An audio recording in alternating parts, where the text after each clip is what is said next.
Good morning, Dave Weiss here with the AmuckArts.com video blog of the day. I wanted to share a few things with you today, and the first one is I've been watching this TV show called Work of Art. It's on the Bravo network, and it's a reality show where artists, fine artists, get together every week and compete in a challenge, and of course then one gets voted off and people just keep moving on until they bring it down to there's one guy at the end who's going to win $100,000, and one artist, I should say, is going to win $100,000 in this big museum showing.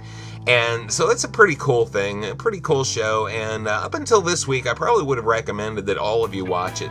But this particular week I thought the episode was just a little too off the mark there. I mean, if you want to watch it, you know, it's up to you, but I have to tell you the truth, after watching it I was kind of like, this really did not work. It was a situation where every week they have a guest artist. This is someone who's prominent in the field. And then they have the artist do a challenge that's based on the kind of work that they do. Well, this week's guest artist, guest judge was Andres Serrano, who he came to fame a couple years ago. He's probably been famous before that, but he really came to fame a couple years ago when the National Endowment of the Arts gave him a grant to create a body of work, and one of the pieces that he created was a crucifix submerged in a bottle of urine. Now, I have to tell you the truth, guys. If you submerge an image of my God in a bottle of urine, chances are it's going to be hard for us to be friends, and I'm going to love you, but mainly just because Jesus said so. Alright, I found that piece extremely frustrating, and so as soon as I found out he was going to be the guest judge, I had kind of some doubts, and then my doubts went way through the roof when I found out what the assignment was. See, the assignment this week was they were supposed to create a piece of work that was controversial. Guys, that's never going to work. Why? Because you can't just push somebody into being controversial. You can't just say, here, do something controversial, because you know what they're going to do, and it's what 3/4 of the people did, which is basically just do something that's gross or offensive. Now, controversial does not have to be gross and offensive, and I want to say this too. As Christ-following artists, we're going to be controversial. Some of the things we do are going to be controversial, because the one that we follow has always been controversial. I mean, the mention of his name, that name that is above every name, if you mention it to some people, it's going to set them right off no matter what else you say. But to be controversial just for the sake of controversial doesn't work. It was kind of strange because, like I say, most of the people did pieces that, to my mind, were sort of bizarre and offensive. And the one guy who won, and there was a couple other ones who didn't quite go that route. And the guy who won was especially appealing to me because he created something that he was very passionate about. And he created it in such a way that it made a very strong statement. And when you look at the piece, you can get it right away.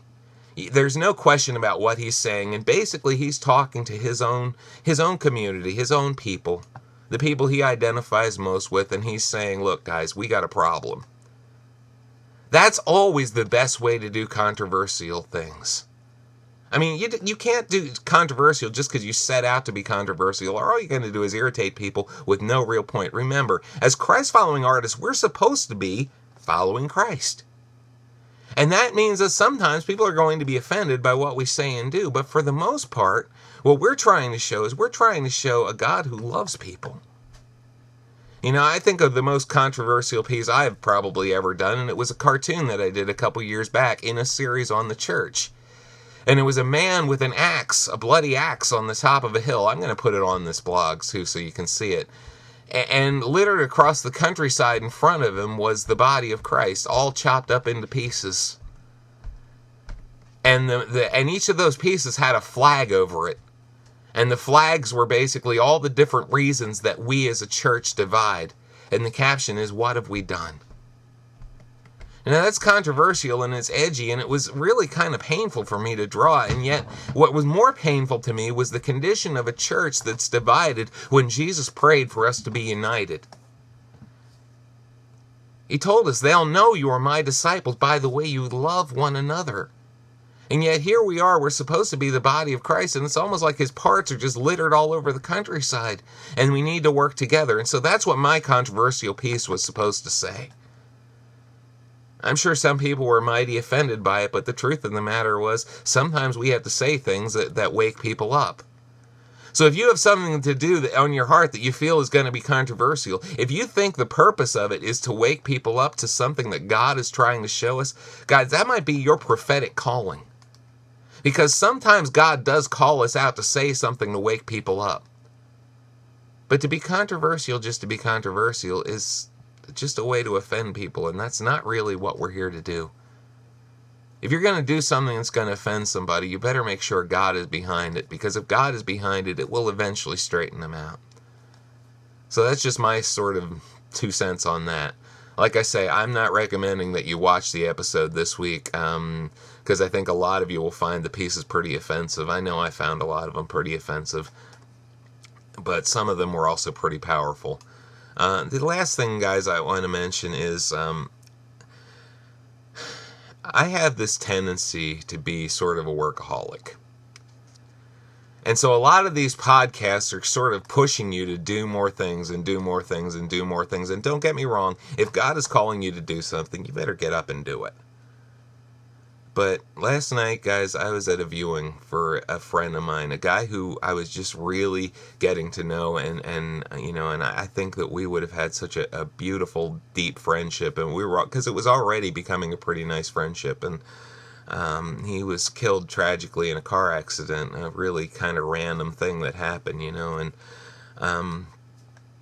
and so first of all, I ask you to be praying for his family, because of course, they're mourning. He was a young guy, he's 10 years younger than me, a small child. And, so they've got a lot of grieving and a lot of mourning and a lot of adjustments that need to be made. So I just ask you guys to be praying for them. But the other reason I bring this up is this, guys. Don't forget to take care of the people you love, too. In the midst of all this doing and doing and doing, please remember that God has put people in your life to love and for them to love you. And you need to give them your time, because, guys, life is painfully short. God will make it possible that you can get everything done you need to get done. But don't push people out to try and do things. God can get everything he needs to get done without you. He's using you because he loves you. But he's also giving you the people that he's given you in your life because he loves you. Don't miss out on those blessings because you feel like you need to be busy all the time. This is the pot calling the kettle black, because I'm really bad at this, but I'm trying to do better. And I just want to make sure, in the midst of me giving you all these ideas and all this feedback and all this other stuff, that I don't forget to once in a while tell you to remember to appreciate what you already have and invest time in the people you love, because sometimes time is very short. Guys, have a great day.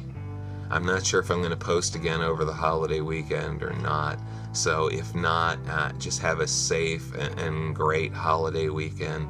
And be careful out there, guys. And take care. And I'll talk to you soon. God bless.